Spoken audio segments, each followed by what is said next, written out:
माननीय श्री मल्लिकार्जुन खड़गे जी, माननीय खड़गे जी। मेरा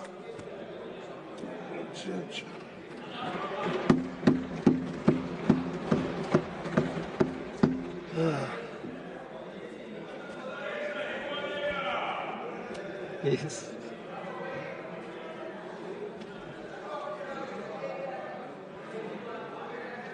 सर, आपने मुझे आखिरी वक्त समय दिया, इसलिए मैं आपका आभारी हूँ, क्योंकि लोग सभी अब नींद में जा रहे हैं और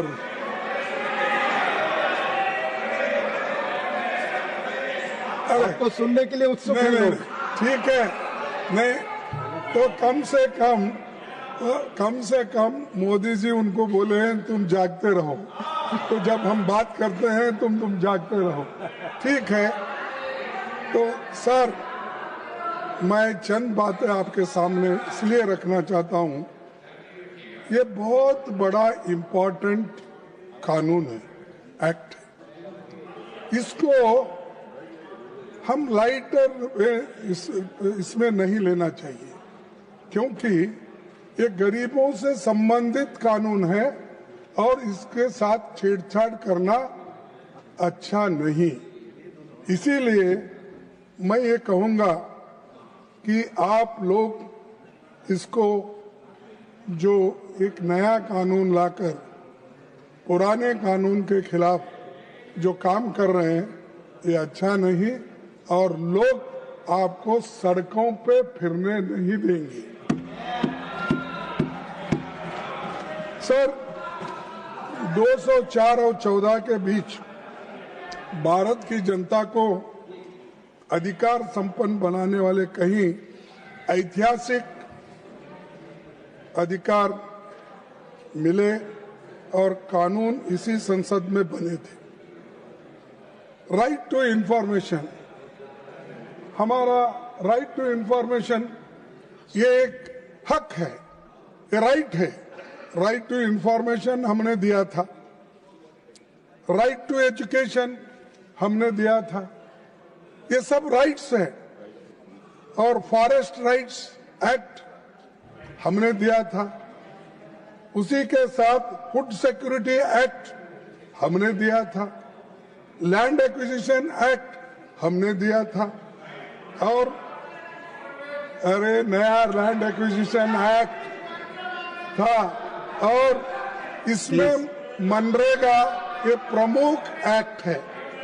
और मनरेगा ये प्रमुख एक्ट रहने से ये तो 11 साल में कोई ऐसा कानून आप नहीं बना सके जो मैंने बोला कितने राइट्स हमने लोगों को दिया, गरीबों को दिया। बताओ आप, एक कानून तो ऐसा गरीबों के फेवर में दिए हैं, राइट दिए हैं, जो राइट है वो छीन ले रहे। अब ये देखिए, ये कानून डायरेक्टिव प्रिंसिपल आर्टिकल 41 से बना हुआ है। आर्टिकल 41 क्या कहता है? ये कहता है right to work, to education and public assistance in certain cases the state shall, within the limits of its economic capacity and development, make a effective provision for securing the right to work, to education and public assistance in case of unemployment, old age, sickness, disablement, and in other cases of undeserved want. So ये क्यों लाए गए? क्योंकि ये fundamental rights में उस वक्त नहीं डाल सके। लोग बहुत अपोज करे, इसको पैसे बहुत होना पड़ता है, इसीलिए इसको नहीं माने।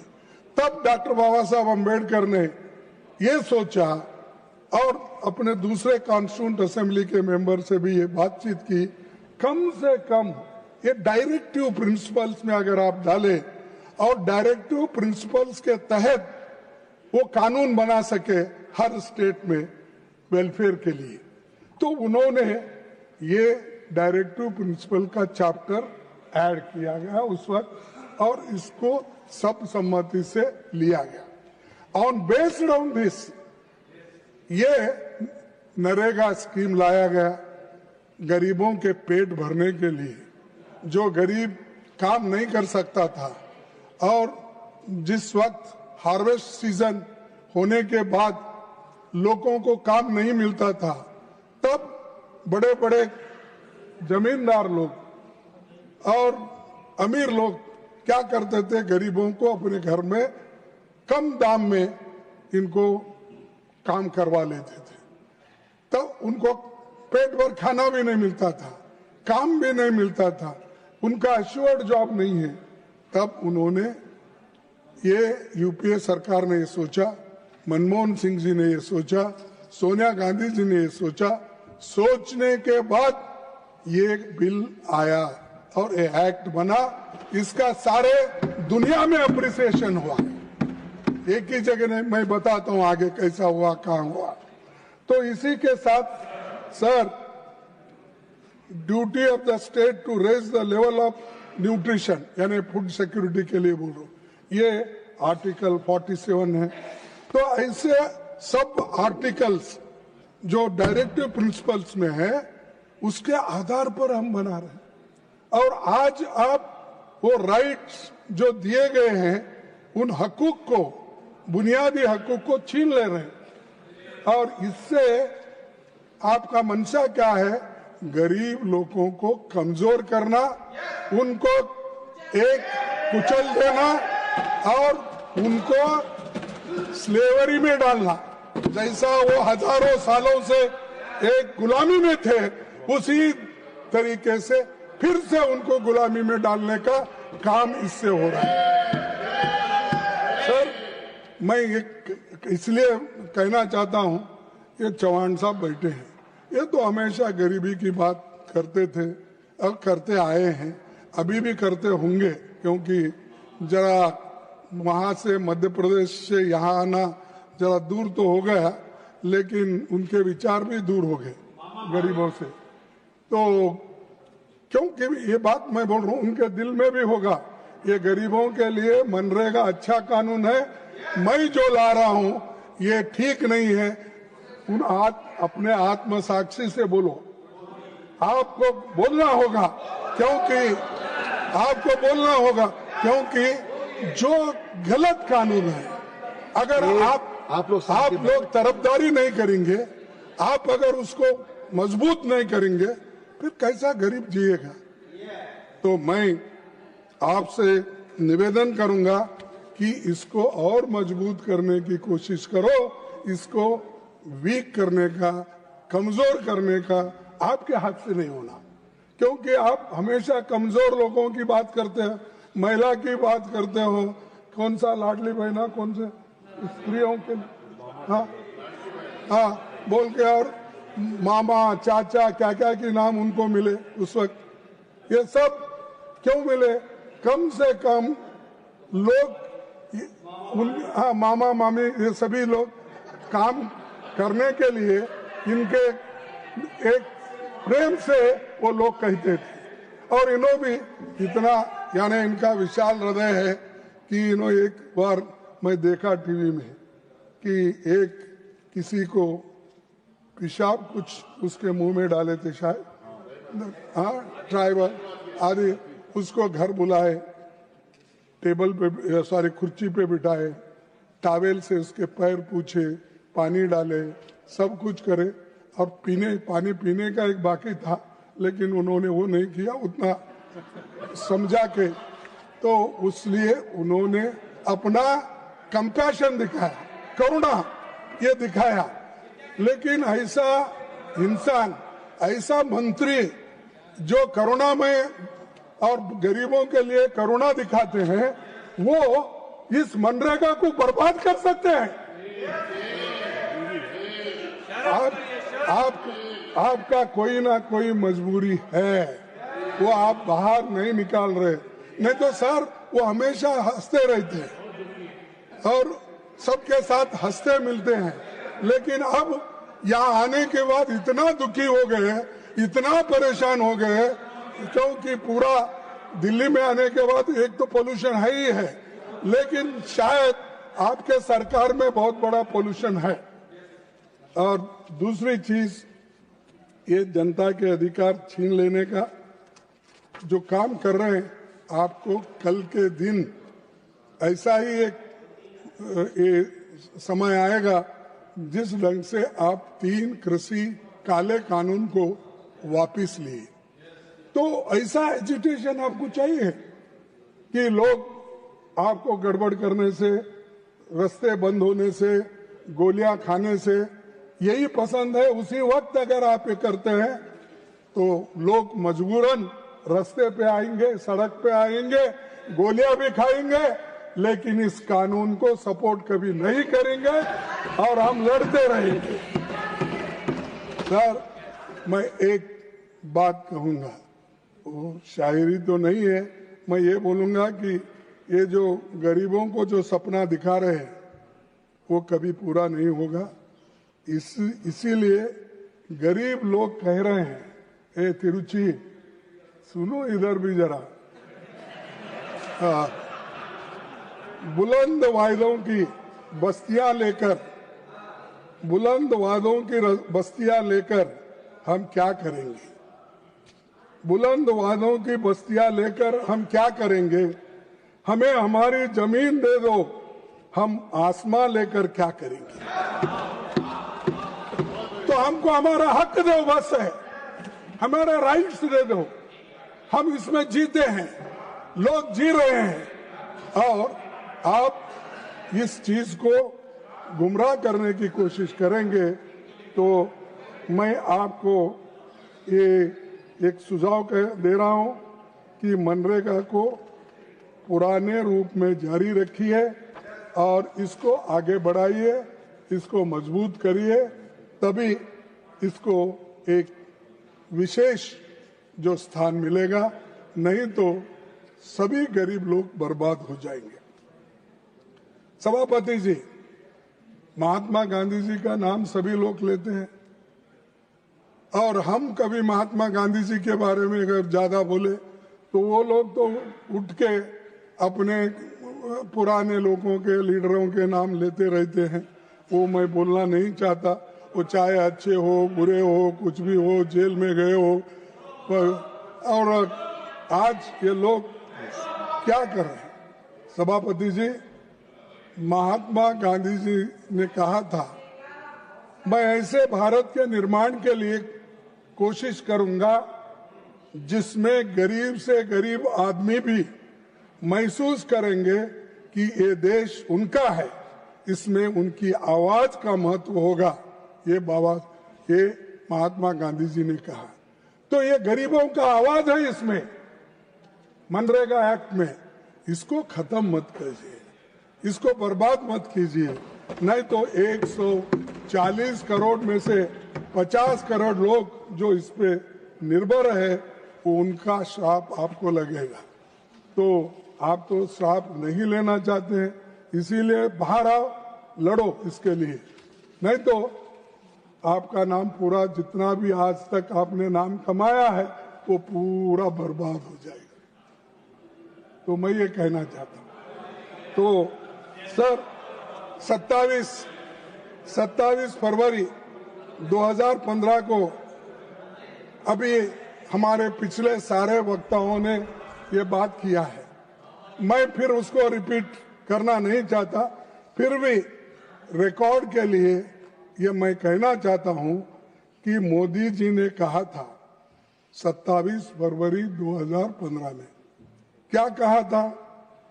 मेरी राजनीतिक सूझबूझ कहती है कि मनरेगा बंद मत करो। मनरेगा आपकी नाकामियों की जीता जागता स्मारक है। ये किसको बोले? कांग्रेस वालों को बोले। आजादी के 60 साल बाद भी लोगों को गड्ढे खोदने को भेजना पड़ रहा है। इसे मैं बंद नहीं करूंगा, इसे बचा कर रखूंगा ताकि दुनिया को दिखा सकूं कि कांग्रेस ने क्या किया। अरे साहब, नहीं, आपने ये बार बार बोला, एक बार नहीं, अनेक बार बोला और आज वो मनरेगा सही साबित हो गई और मनरेगा ही लाए। इसीलिए मैं पूरे तुम्हारे क्वेश्चन और आंसर्स जितने भी आपने इस सदन में दिए, हाँ स्टैंडिंग कमेटी ने ये पूरे कागज लाया हूँ। अगर मैं सभी चीजें मैं बताऊंगा, खुद एक ही पढ़ के मैं बोलता हूँ आपको, मैं ले ही करता हूँ, लेकिन कम से कम आप ले करने के बाद भी वो लेकर पढ़ते नहीं ना, इसीलिए मुश्किल है। तो sir, government of India has made an assessment of implementation of the Mahatma Gandhi Narega through third-party study in terms of increase in household income, poverty elevation, etc. by development, monitoring and evaluation of Niti Aayog. Study report has acknowledged the role of Mahatma Gandhi Naregas in providing livelihood security for the rural poor through creation of durable assets, improvement water security, soil conservation and higher land productivity. ये answer 16 तारीख, यही 16 तारीख को 16/12/2025 को आपने दिया। यानी ये अगर ठीक नहीं है तो इसको आप गालियां देते हो और ये स्कीम को आप हमेशा इसको एक अलग नजरिए से देखते हो, तो ये आपने ही आंसर दिया है।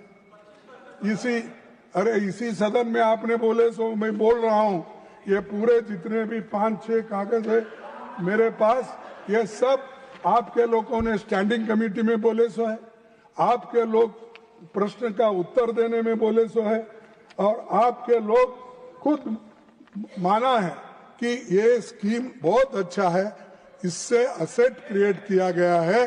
तो इसीलिए नरेगा उस वक्त लाया गया 90-10 पे, 10% स्टेट का, 90% सेंटर का। लेकिन अब आप क्या कर रहे हैं? आप वो भी काट छाट करके 60% आपका, 40% स्टेट का। तर उसके बजाय आप एक स्कीम ही बंद करो ना, क्योंकि अगर आप एक तरफ आप गरीबों को उनका गला घोट रहे हो और उनको जिंदा रखने की भी कोशिश कर रहे हो, ये नहीं होगा। आप लोग हमेशा, मैं ये कहना चाहता हूं कि आपकी सोच कम है, सिर्फ आप किसी और नजरिए से देखते हैं। अरे ऐसी चीजें तो मिलजुल के करना है, और जब मिलजुल के हम नहीं करते तब देश बर्बादी की ओर चले जाता है। और दूसरी चीज, आप तो ये स्मारक गड्ढे गिड्ढे सब खोदे सब बोले, तो अब भी गड्ढे खोद रहे हैं ना, अब क्या कम है? तो सर, मैं और एक बात कहूंगा, ये सफल योजना है और ड्यूरेबल असेट्स बने हैं, इससे बहुत फायदा है, इसीलिए इसको दिन घटाना भी अच्छा नहीं है। पहले तो 100 दिन का था, अब 100 दिन जाके अब 125 दिन करना चाहते। अरे जब आपके रिपोर्ट में ये लिखा है कि मैं वो पढ़ना नहीं चाहता, बहुत लंबा हो जाएगा, और आप जो समय दिए उसका भी दुरुपयोग नहीं करना चाहता, लेकिन आप जो असेट्स आज कुछ बन गए हैं, ये है मनरेगा की देन, ये है यूपी वालों की देन, ये है यूपीए सरकार की देन। तो आप जरा समझिए, और चौहान साहब फिर एक बार सोचिए, आपको टाइम है अभी भी वापस लेने का, कानून वापस लेने का समय है अभी भी, तो आप लीजिए। और ये जो, हाँ यस, तो ये नहीं, कई कानून वापस लिए ना, क्या अब आपकी सरकार को कुछ धक्का लगा? 3 काले कानून वापस लिए कृषि के, और ये अगर लिए आप हीरो बन जाएंगे। अब मामा के जगह मामा जी बन जाएंगे सबके। तो ये है सर, इस कानून की पड़ताल जिस समय स्टैंडिंग कमेटी ने की तो बीजेपी के नेता कल्याण सिंह की अध्यक्षता में हुई थी। क्या कहा उन्होंने? 2 अक्टूबर 2009 को नरेगा का नाम बदलकर Mahatma Gandhi national rural employment guarantee act रखा गया था। महात्मा गांधी नाम जुड़ने से इस योजना को एक मजबूत और व्यापक राष्ट्रीय पहचान मिली थी। मनरेगा महात्मा गांधी के ग्रामीण उत्थान, आत्मनिर्भरता और श्रम की गरिमा के विचारों को सम्मान देने के लिए किया गया था। गांधी जी वही हैं जिनके सम्मान में दुनिया के करीब, अब हमारे मुकुल वासनिक जी ने अपने भाषण में कहा था, मैं सुन रहा था कि G20 कंट्रीज के 20 राष्ट्राध्यक्षों ने गांधी जी के समाधि के सामने जाकर सर झुकाया।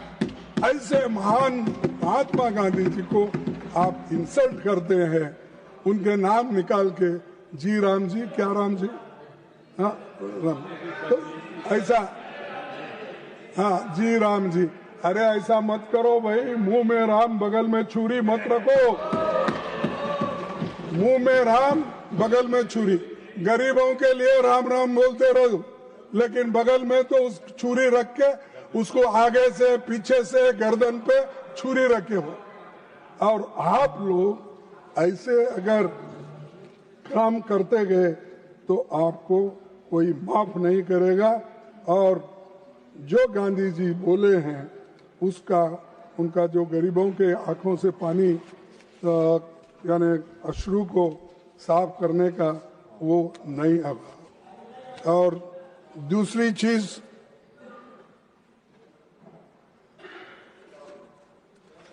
क्या हुआ आप लोगों में गड़बड़ी हो सर? तो वंचित तबकों को गांव में रोजगार देकर सशक्त किया, इसका उद्देश्य था, और काम की गारंटी देना इसका उद्देश्य था। लेकिन मैं एक बात बताना चाहता हूँ, इसको आप आहिस्ता आहिस्ता स्लो पॉइजनिंग बोलते ना, वैसा स्लो पॉइजनिंग दे रहे हैं। 2020-21 में इसका बजट क्या था? 1,11,500 रिवाइज्ड एस्टीमेट का बोल रहा हूं। और आज क्या है? 24-25 में 86,000 और 25-26 में फिर 86,000। सर, अगर आपका बजट घट रहा है तो इसका अर्थ यह है कि आप इस स्कीम को ठीक ढंग से चलाना नहीं चाहते और इसको बंद करना चाहते हैं और स्लो पॉइजनिंग देकर इस स्कीम को खत्म करना चाहते हैं। और दूसरी चीज सर, मैं SC/ST परसेंटेज कितना है इनका? पहले था 23% काम मिलता था, आज 19% घटकर 19% हुआ है। और ST का 17 से घटकर 16 हुआ है। ये हमने नहीं किया, ये आपके हाथ में है ना। आप रिव्यू कर सकते हैं, आप मिलके लोगों को कह सकते हैं इधर आओ, ये काम क्यों नहीं हुआ, हमने इतने पैसे दिए फिर भी ये खर्च क्यों नहीं हो रहा, या खर्च अगर हुआ भी तो इतना काम क्यों नहीं हुआ, ये पूछने का आपका काम है। वो तो सब छोड़ दिए और अब तो सिस्टम ये लाए आप कि बफे सिस्टम का सिस्टम लाए, जो जाएगा जिसको जितना मिलेगा वो पहले खा लेगा, फिर उसके बाद पाप बेचारे जो पंक्ति में बैठते हैं उनको कुछ नहीं मिलेगा, वो घर को वैसा ही चलेगा। तो यही काम है, क्योंकि आपको पसंदीदा जो डिस्ट्रिक्ट है, आपको कौन सा स्टेट अच्छा लगता है, आपको कौन सी सरकार अच्छी लगती है, और एरिया, जिला, ये सब देखकर आप पैसे देने वाले हो।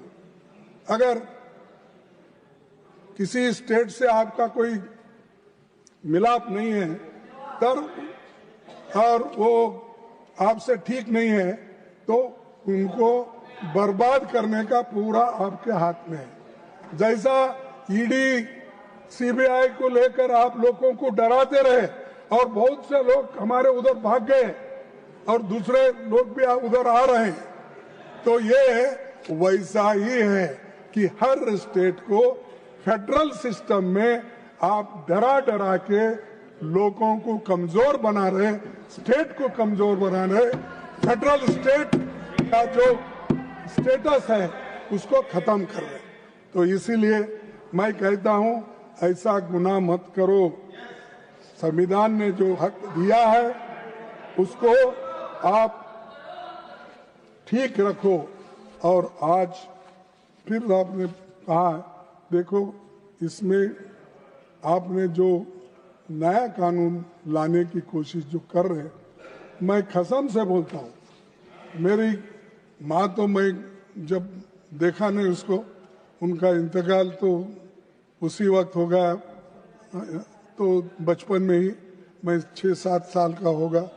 आपको मालूम है शायद उधर आए नहीं, तो वो रजाकार मूवमेंट में गया था। लेकिन मैं उनकी कसम खा के कहता हूं, ये कानून गरीबों के लिए अच्छा नहीं है और आप गरीबों को खत्म करना चाहते हैं। और आप ऐसा ही बोलिए। मैं अपने माँ की कसम खा के, भारत माँ की कसम खा के बोलता हूँ, ये कानून गरीबों के लिए ठीक नहीं। अगर आप अपने छाती पे हाथ रख के बोलो ये ठीक है गरीबों के लिए, मैं कहूंगा क्या बहादुर लोग हैं भाई, क्या कंपैशन है इनके पास, क्या करुणा है, क्या प्रेम है। तो मैं कहूंगा तो सर, ये लोग उन्हीं के जो कमिटीज के रिपोर्ट है वो नहीं मानते। और ये देखिए standing committee of rural development and panchayat Raj 19 report में कहा है, क्या कहा है, अनेक्सर 3 मैं रखूंगा आपके पास। यह योजना ग्रामीण क्षेत्रों में रहने वाले गरीबों और समाज के वंचित वर्ग के लोगों के लिए रोजगार सुनिश्चित करती है। लिहाजा ये जरूरी है कि योजना के प्रभावी क्रियान्वयन, इफेक्टिव इम्प्लीमेंटेशन के लिए पर्याप्त बजटीय आवंटन किया जाए। ये पंचायत राज कमेटी का, ये स्टैंडिंग कमेटी का रिपोर्ट है।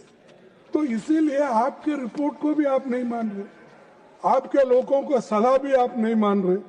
तो मेरा कहना यही है कि एक तो नरेगा के जो भी हमारे वेजेस है उसको बढ़ाना चाहिए और इसको 125 दिन बोले, कम से कम 1 से 25 दिन तो जैसा है वैसा रखिए, लेकिन कानून को हाथ मत लगाइए, उसको निकालने की बात मत करो और इसको विड्रॉ कर लो, बहुत अच्छा रहेगा।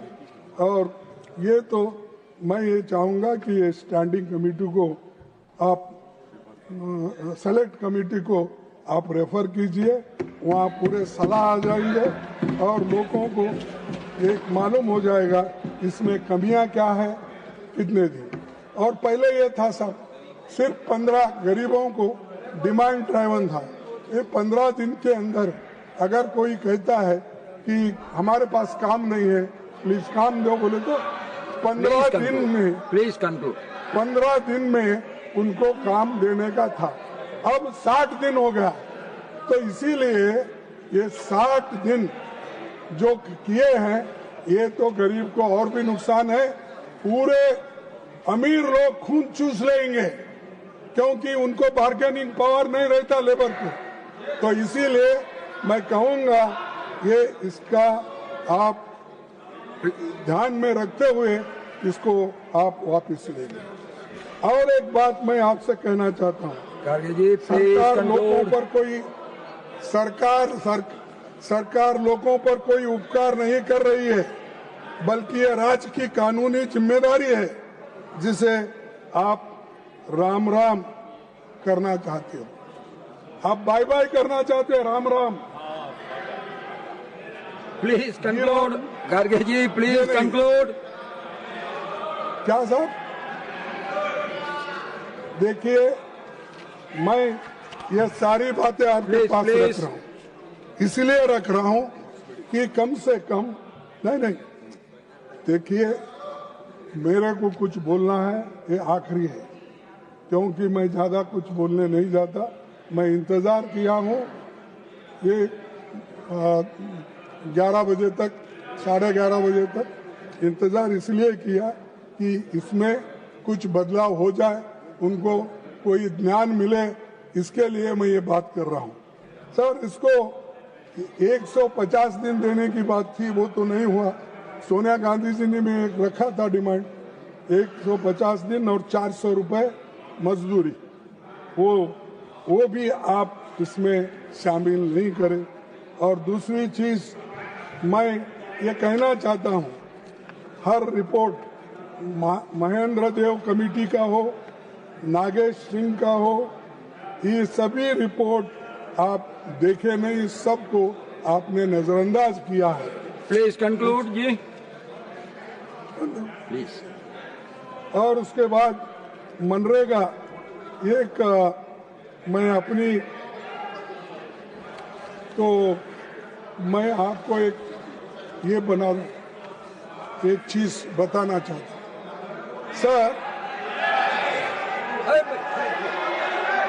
प्लीज प्लीज प्लीज सर, मैं please conclude. Labour minister I am controlling please. तो international Kharge ji please labour conclude. Organisation का कॉन्फ्रेंसेस जिनेवा में होते थे और G20 कंट्रीज के सभी मिनिस्टर्स वहां पर, प्रधानमंत्री भी आते थे कभी, तो इसलिए मैं एक 7-8 कंट्रीज को गया था, Africa, Turkey, Germany, Japan, Italy, USA, UK, Brazil, China. Please conclude. Sir, no, ये कंट्रीज में All the time is over.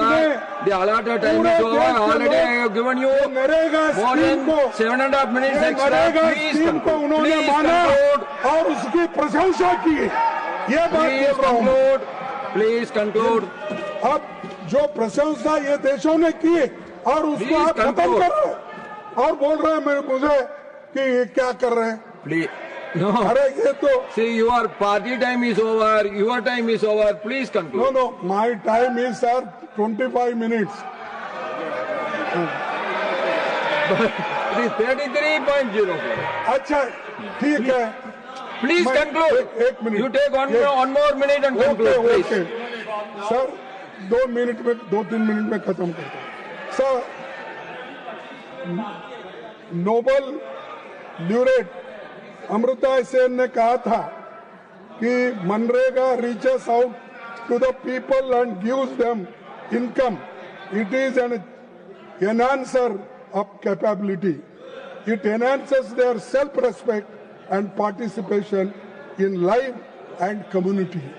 ये हमारे नोबल ल्यूरेट्स के वर्ड है और ये जाने माने इकोनॉमिस्ट है। उसके बाद में और एक नोबल लोरेट जोसेफ ने कहा, the single most innovative programme from India, lesson for the whole world, it was that programme MNREGA, he also said. और इतने लोग प्रशंसा किए, फिर भी आपके समझ में नहीं आ रहा इसको रिटेन। Please now conclude. इसीलिए Garge ji, please now conclude, please. I am concluding, sir. Please. With 2-3 words, 2-3, one page is there, some points. Already 10 minutes over. Okay, go, please. The state, Conclude fast. the state shall, within the limits of its economic capacity, जो मैं यहाँ पढ़ के बताया आपको, उसी के तहत ये कहना है मुझे कि इतने होने के बावजूद भी इतने लोग अप्रिशिएट करने के बावजूद अगर आप इसको निकालना चाहते हैं तो आप एक तो महात्मा गांधी जी को भी खत्म करना चाहते हैं, गरीबों को खत्म करना चाहते हैं, दलितों Please को खत्म conclude करना now. चाहते हैं। इसलिए मैं I am going to call the हूं, minister. Please मैं conclude. डिमांड करता हूं कि आप ये कानून वापस लो और आप ये सेलेक्ट कमेटी को भेजिए और सभी लोग इसमें पार्टिसिपेट करेंगे, सभी लोग इसमें अपना Now, Sri Shivraj Singh Chauhan ji to reply the discussion.